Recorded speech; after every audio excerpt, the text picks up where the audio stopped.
প্রত্যেক মানুষ নিজেদের জীবনে সুখ এবং শান্তি কামনা করেন। অনেক মানুষ এর জন্য শাস্ত্র পাঠ করেন যে কিভাবে জীবনে সুখ শান্তি লাভ সম্ভব। আর তিনটি প্রধান শাস্ত্র যা আমাদের জীবনে আমাদের আশেপাশে বিদ্যমান তা হল ইতিহাস, বিজ্ঞান এবং ধর্ম।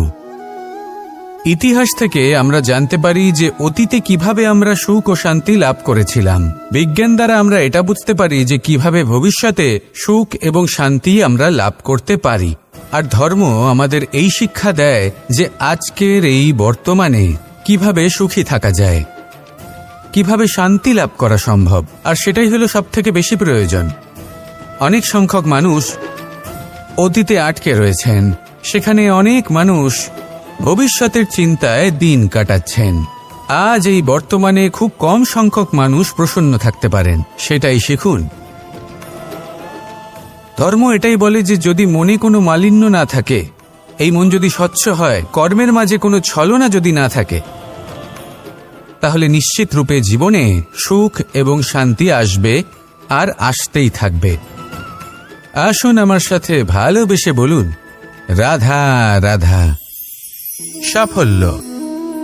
আমরা সবাই জীবনে সাফল্য লাভ করতে চাই। প্রত্যেক ব্যক্তি এটা চান যে নিজের কর্মক্ষেত্রে তিনি যেন সর্বশ্রেষ্ঠ হয়ে থাকেন। এবার আমাদের মধ্যে কেউ এটা মানুক বা না মানুক, আমরা সবাই এটা জানি। কোথাও না কোথাও নিজেদের মনে মনে আমরা এটা জানি যে আমরা সম্পূর্ণ নই। আর আমরা সবাই পূর্ণতা লাভ করতে চেষ্টা করি। এবার পূর্ণতা প্রাপ্তির এই যাত্রায় সাফল্য কিভাবে লাভ করা সম্ভব? কেউ বলবে নিরন্তর পরিশ্রম করতে থাকো, দৃঢ় নিষ্ঠার সাথে অগ্রসর হও, সাফল্য অবশ্যই লাভ করবে। হ্যাঁ, এটা সত্যি কথা। কিন্তু এই সব কিছু করার আগে একটা সিঁড়ি আছে, একটা শিক্ষা আছে যা জীবনযাপনের অংশ করে তোলা গুরুত্বপূর্ণ।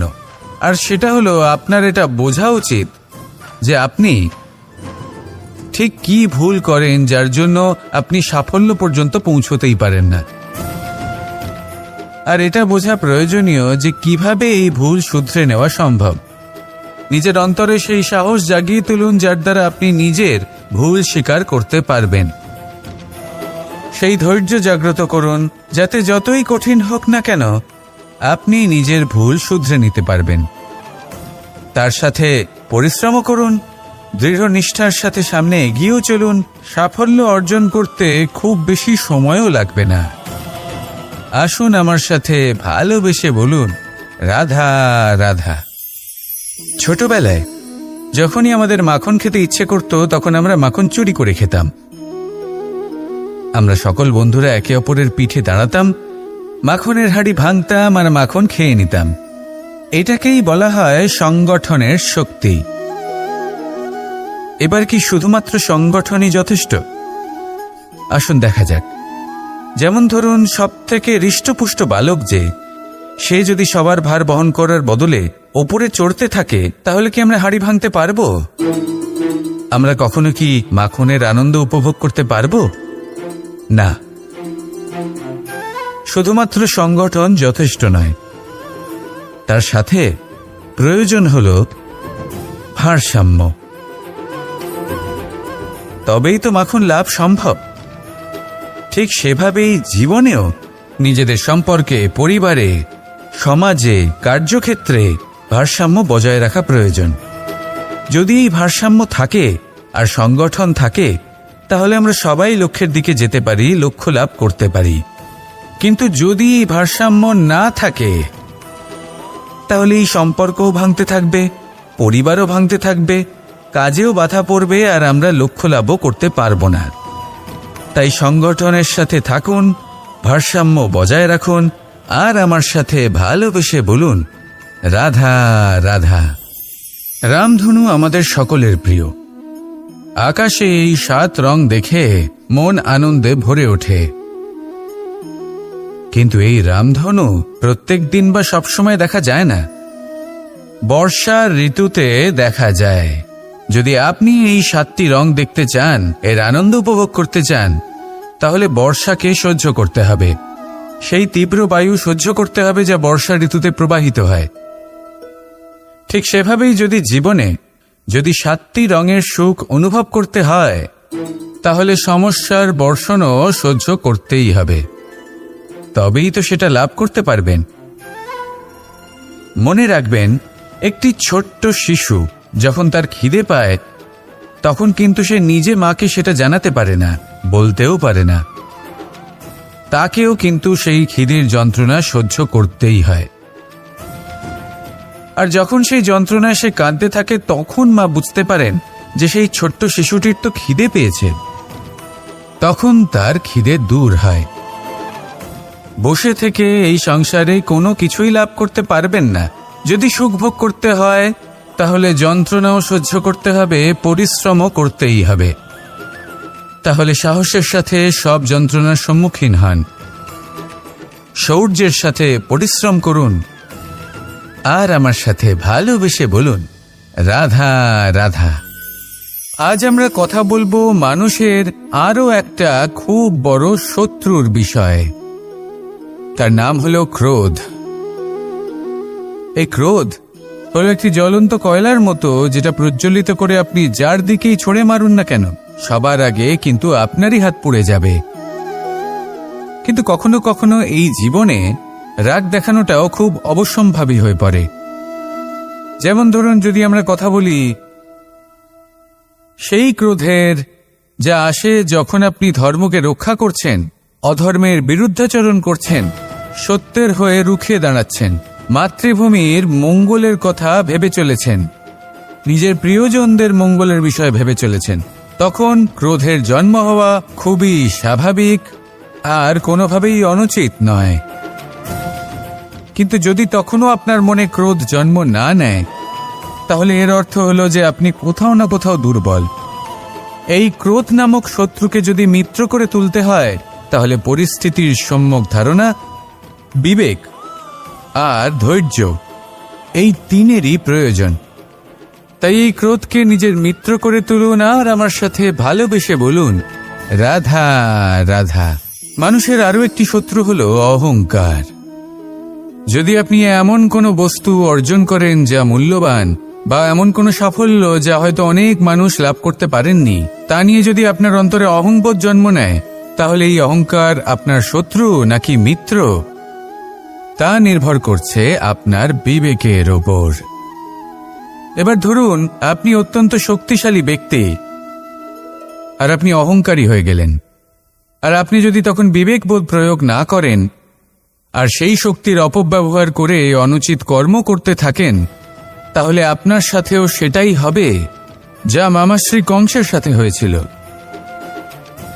কিন্তু যদি আপনি অহংকার করেন নিজের ভালোবাসা নিয়ে, নিজের সমর্পণ নিয়ে, যে যাদের আমি ভালোবাসি তাদের জন্য আমি নিজের যা কিছুই আছে সব কিছু সমর্পণ করে দেব, তাহলে আপনি দধিচির মতো মহান হয়ে উঠতে পারেন। তাহলে এই অহংকার, যা এই সমস্ত সংসারের গতিকে বাধা দেয়, তাকে নিজের বন্ধু করে তুলুন আর আমার সাথে ভালোবেসে বলুন, রাধা রাধা। মোহ, কারোর প্রেমের মোহ, কারোর সঙ্গলাভের মোহ, কোনো বন্ধনের মোহ, কখনো বা ধনের মোহ, ঐশ্বর্যের মোহ। যদি আপনার মধ্যে এই মোহবোধ জাগ্রত হয়, তাহলে আপনার বিনাশ সুনিশ্চিত। যেমন কোনো বিশেষ ব্যক্তির প্রতি যদি আপনার মনে মোহ জাগ্রত হয়ে যায়, তাহলে আপনি চাইবেন সেই ব্যক্তি আমার কাছেই থাকুক, আমার পাশেই থাকুক, শুধুই যেন আমার হয়ে থাকুক। আর শুধু এই কারণেই কোথাও না কোথাও সেই ব্যক্তিকে আপনি তার প্রিয়জনের থেকে দূরে করে দিচ্ছেন। তারপর দুঃখ আসে, নিরাশা আসে, কারণ স্বাধীনতা সেই অনুভূতি যেটা সবার প্রিয়, আর সেই অনুভূতিটাই আপনি তার থেকে কেড়ে নিচ্ছেন। এভাবে এই মোহ নিশ্চিত রূপে আপনার শত্রু হয়ে যাবে। কিন্তু যদি আপনার মোহ থাকে নিজের মাতৃভূমির প্রতি, তার সম্মানের প্রতি, তাহলে আপনি একজন প্রবল রক্ষক হয়ে উঠবেন। যদি আপনার মোহ থাকে আপনার আত্মসম্মানের প্রতি, নীতির প্রতি, তাহলে এই মোহ কখনো আপনাকে অধর্মের পথে চালিত হতেই দেবে না। আর যদি আপনার মোহ থাকে নিজের আত্মার প্রতি, তাহলে কোনো দুরাত্মা এসে আপনার কোনো ক্ষতি করতে পারবে না। তাহলে নিজের এই মোহকে নিজের মনের মধ্যে সংযত করে রাখুন, একে নিজের মিত্র করে তুলুন আর আমার সাথে ভালোবেসে বলুন, রাধা রাধা। স্বভাব, মানুষের এই স্বভাব কিন্তু খুব গুরুত্বপূর্ণ বিষয়। এটাই নির্ধারিত করে দেয় যে সংসার তাকে ভালোবাসবে নাকি ঘৃণা করবে। এটাই নির্ধারিত করে দেয় যে তার আপনজন মানে তার প্রিয়জন তার সাথে থাকবে নাকি তার থেকে দূরে চলে যাবে। এবার স্বভাব কেমন হওয়া উচিত? কিছু মানুষ বলবেন যে স্বভাব চন্দ্রমার মতো হওয়া উচিত, অত্যন্ত সুন্দর এবং শীতল। কিন্তু চন্দ্রমা নিজেও তো সূর্যের কাছে নিজের প্রকাশের জন্য ঋণী। সূর্যের মতো হয়ে উঠুন। এই সূর্য যখন উদিত হয় তখন শান্ত থাকে, তারপর সারা দিন নিজে প্রজ্বলিত হয় এবং এই সংসারকে প্রকাশ প্রদান করে, যাতে এই সংসার নিজের কর্ম করতে পারে। আর যখন এই সূর্য অস্ত যায় তখনও কোনো কোলাহল করে না, শান্তভাবে অস্ত হয়।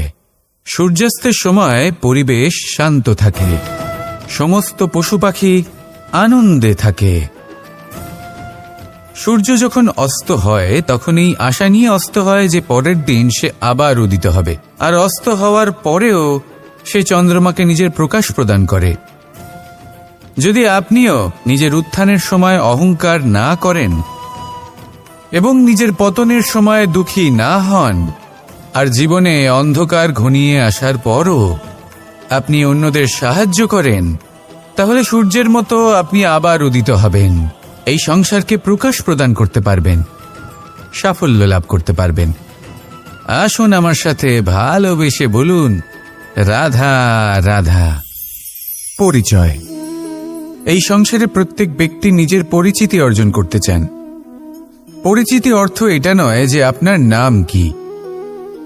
পরিচিতির অর্থ হলো এটা যে প্রত্যেক ব্যক্তি এটাই চায় যে এই সংসার আমাকে চিনবে, জানবে আর আমাকে সম্মান করবে।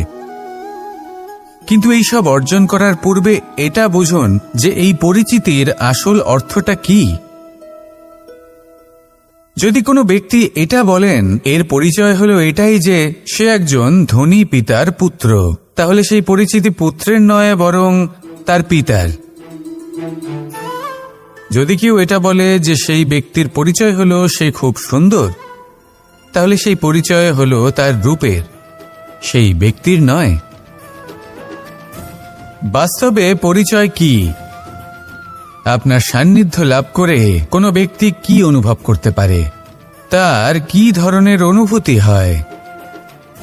আপনার পদ, আপনার সম্পত্তি, এই সব কিছুর ঊর্ধ্বে হল আপনার আসল পরিচয়। যদি কোনো ব্যক্তি আপনাকে স্মরণ করেই প্রসন্ন হয়ে যান, তাহলে সেটাই হলো শ্রেষ্ঠ পরিচয়। তাই এই সংসারে নিজের শ্রেষ্ঠ পরিচয় গড়ে তুলুন আর আমার সাথে ভালোবেসে বলুন, রাধা রাধা। 6 শত্রুর মধ্যে অন্তিম শত্রু হলো ঈর্ষা।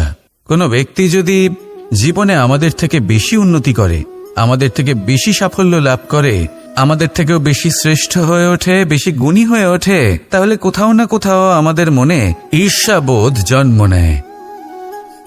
আর শুধুমাত্র এই ঈর্ষাবোধের জন্ম হলেই এই ঈর্ষা আপনার শত্রু হয়ে ওঠে না। সেই ব্যক্তির বিকাশে বাধা দেওয়ার জন্য বা সেই ব্যক্তিকে আটকানোর জন্য আপনি কোনো অনৈতিক পথ অবলম্বন করেন, তখনই এই ঈর্ষা আপনার শত্রু হয়ে ওঠে। কিন্তু যদি এই ঈর্ষার দ্বারাই আপনি নিজেকে আরো বেশি শ্রেষ্ঠ করে তুলতে পারেন, আরো বেশি সক্ষম, আরো বেশি গুণী হয়ে উঠতে পারেন, তাহলে এই ঈর্ষা আপনার মিত্র হয়ে আপনাকে আরো বেশি শ্রেষ্ঠ করে তুলতে পারে। এইভাবে ঈর্ষাকে আপনি নিজের মিত্র করে তুলতে পারেন। এই 6 বিকার বা বোধ বা শত্রু যাদের কথা আমরা বললাম, এদের আমরা নিজের বন্ধুও করে তুলতে পারি। দিনের শেষে নির্বাচনটা আপনাকেই করতে হবে। নিজের এই মনকে অত্যন্ত শক্তিশালী করে তুলুন, তবেই গিয়ে আপনাকে এই সব শত্রু সাহায্য করবে অগ্রসর হওয়ার জন্য। আসুন আমার সাথে ভালোবেসে বলুন, রাধা রাধা। যদি নিজের কথা বলি তাহলে আমার এই নিয়ে অভিযোগ নেই যে জন্মের পরেই আমাকে মা বাবার থেকে দূরে চলে যেতে হলো। আমার এই নিয়েও অভিযোগ নেই যে একজন মামা যিনি ভাগ্নের জন্য নিজের প্রাণও ত্যাগ করতে পারেন, সেই মামাই আমার প্রাণ কেড়ে নেওয়ার জন্য প্রত্যেক সম্ভাব্য প্রচেষ্টা করলেন। এই নিয়ে অভিযোগ নেই যে মহাযোদ্ধা হওয়া সত্ত্বেও আমাকে সারথি হওয়ার চয়ন করতে হলো। বরং আমি কৃতজ্ঞ। মামা যতই আমার প্রাণ কেড়ে নেওয়ার চেষ্টা করুক, আমি নিজের আত্মরক্ষা করতে পেরেছি। প্রথমে মথুরা ছাড়তে হলো, তারপর বৃন্দাবন ছাড়তে হলো, কিন্তু দ্বারকাকে নির্মাণ করার সুযোগটা আমি পেয়েছি। আমি কৃতজ্ঞ যে একজন সারথি হিসেবে ধর্মস্থাপনের এই রথ আমি এগিয়ে নিয়ে যেতে পেরেছি, এই সংসারকে গীতার জ্ঞান প্রদান করতে পেরেছি। দেখুন, জীবন সেই একই আছে, কিন্তু দৃষ্টিভঙ্গি কতটা গুরুত্বপূর্ণ। এই অভিযোগ আপনাকে জীবনে বাধা দেবে, দুঃখী করে তুলবে, কিন্তু কৃতজ্ঞতা বোধ সেটা আপনাকে একটা সুযোগ দেবে, সেই জীবনকেই আরও আনন্দের সাথে যাপনের সুযোগ। এই সুযোগের সদ্ব্যবহার করুন আর আমার সাথে ভালোবেসে বলুন, রাধা রাধা। এই সৃষ্টিতে প্রত্যেক ব্যক্তিকে সময়ের সামনে নতমস্তক হতেই হয়, আমাকেও। আজ এই সময়ের সামনে নতমস্তক হয়ে আপনাদের আমি বিদায় জানাচ্ছি, কিন্তু মনে রাখবেন, यदा यदा हि धर्मस्य ग्लानिर्भवति भारत अभ्युत्थानम् अधर्मस्य तदात्मानं सृजाम्यहम्।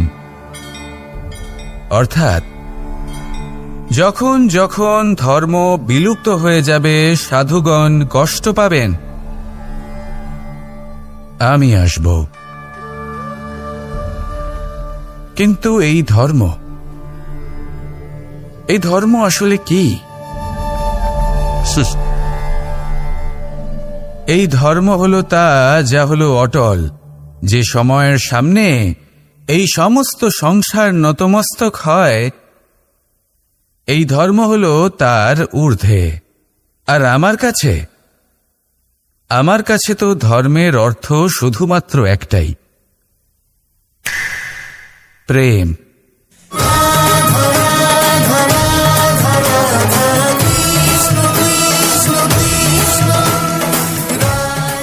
প্রেমই হলো ধর্ম, প্রেমই হলো অর্থ, প্রেমই হলো কামনা, প্রেমই হলো মোক্ষ। এই প্রেম হলো সৎ, এ হলো সনাতন। এই প্রেম নশ্বর নয়, আর সেই জন্যই যখনই এই প্রেম বিলুপ্ত হবে, আমরা আসব।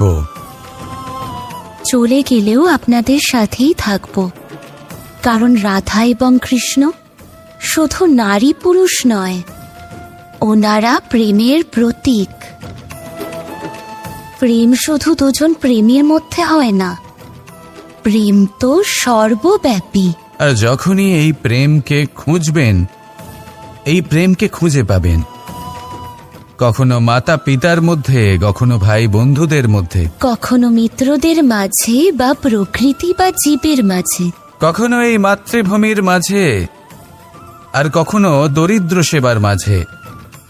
যখনই এই প্রেমকে খুঁজবেন, কোনো না কোনো রূপে এই প্রেম নিজে পথ হেঁটে আপনার কাছে অবশ্যই আসবে। শুধু নিজের চোখ বন্ধ করুন, আমাদের সাথে আসুন, আর ভালোবেসে বলুন, রাধা রাধা।